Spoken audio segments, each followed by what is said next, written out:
जस्तो एडोलेसेन्टकै फेरि कुरा गरौँ न, कस्तो भने अलिकति फाइनेन्सियल्ली अलिकति प्रब्लम भएको फ्यामिलीमा चाहिँ त्यो बच्चालाई चाहिँ कि एउटा तनाव के हुँदो रहेछ भने कि मलाई यो चाहिएको थियो, मेरो पढाइको लागि यो चाहिएको थियो, यो मैले पाइरहेको छैन, अथवा मलाई यो क्वालिटीको चाहिएको थियो, मैले लो क्वालिटीको पाइरहेको छु होइन, अथवा मलाई यो चाहिएको कुरा मैले पाउन सकेको छैन, यो कुराहरू उसको प्रब्लम हुँदो रहेछ, यसले स्ट्रेसतिर आउँदो रहेछ भने अलिकति त्यो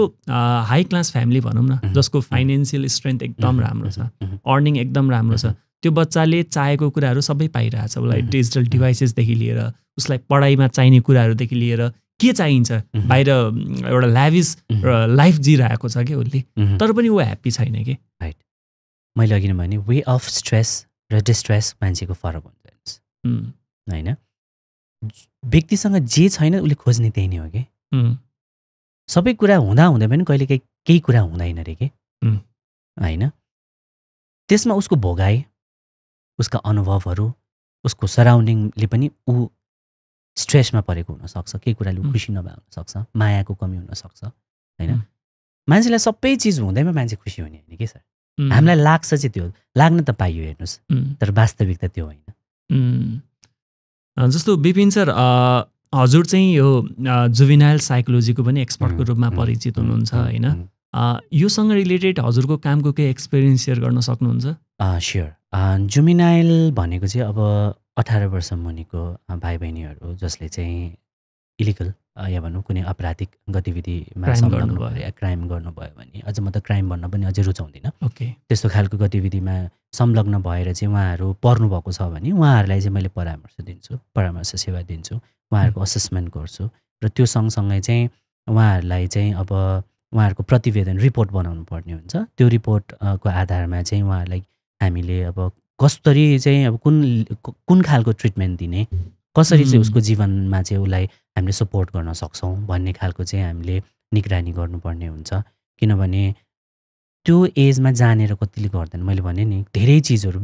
इभन दो ब्रेन डेभलपमेन्ट पनि राम्रोसँग भए हुँदैन, संवेदनात्मक विकास भए हुँदैन, भावनात्मक विकास भए हुँदैन, उहाँहरूमा त्यो आत्मविश्वासको कमीहरू भइरहेको हुन्छ होइन, शारीरिक विकास पनि त्यति राम्रोसँग भइसकेको हुँदैन, धेरै चिजहरूले को कन्फ्लिक्ट द्वन्द्वमा चाहिँ उहाँहरू परेको हुन्छ र त्यो व्यक्तिलाई चाहिँ एउटा सेन्सिटिभ वेले के संवेदनशील हामीले चाहिँ उहाँहरूलाई हेर्ने दृष्टिकोण चाहिँ अलिकति चेन्ज गरेर उहाँहरूलाई चाहिँ कसरी हुन्छ माया के धेरै माया र धेरै समय भन्छु कि म चाहिँ जहिले पनि माया र धेरै समय दिएर चाहिँ पक्कै पनि एउटा राम्रो लाइफ उसको पनि अधिकार छ र उसलाई पनि त्यो अनुसारको चाहिँ राम्रो ट्रिटमेन्ट गर्नुपर्छ भन्ने चाहिँ मान्यता राख्छु। र त्यसमा काम गर्ने क्रममा चाहिँ एकदमै मलाई त्यो भाइ बहिनीहरूको अवस्था देखेर कस्तो लाग्छ भन्दा अघि नै पनि कुरा आयो, जो चाहिँ अलिकति गरिब,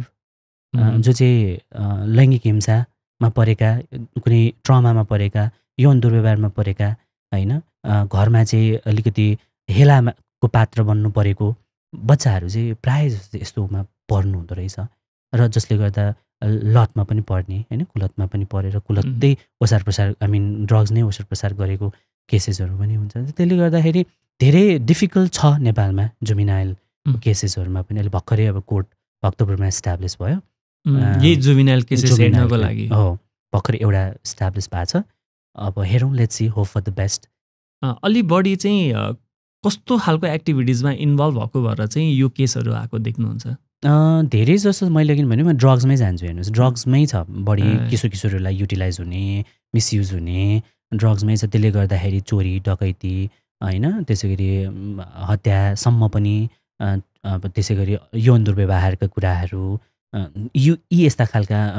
हिंसाहरूमा चाहिँ अलिक बढी चाहिँ संलग्न चाहिँ पाइन्छ। सो उहाँहरूलाई चाहिँ जुन ट्रिट गर्दाखेरि चाहिँ यो एडल्ट क्रिमिनल सरह चाहिँ ट्रिट गर्नु भएन, किन केस फरक हो। एक्ज्याक्टली होइन, केस फरक हो। उहाँहरूलाई हामीले एक किसिमको राम्रो प्रोटेक्टिभ इन्भाइरोमेन्ट दिन सक्यौँ भने भविष्यमा त उसको लाइफ त त्यतिकै उसको त इन्ड हुने होइन नि त।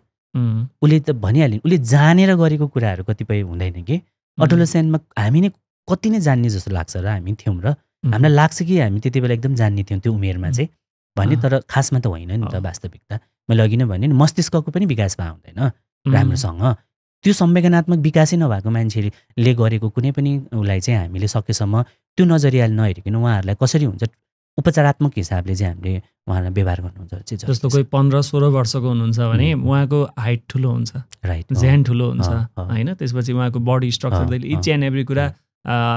त्यो हाइट वेट सबै कुराले उहाँहरू ग्रोथ भइसकेको हुन्छ। उहाँलाई के लाग्छ भने म त ठुलो भएँ,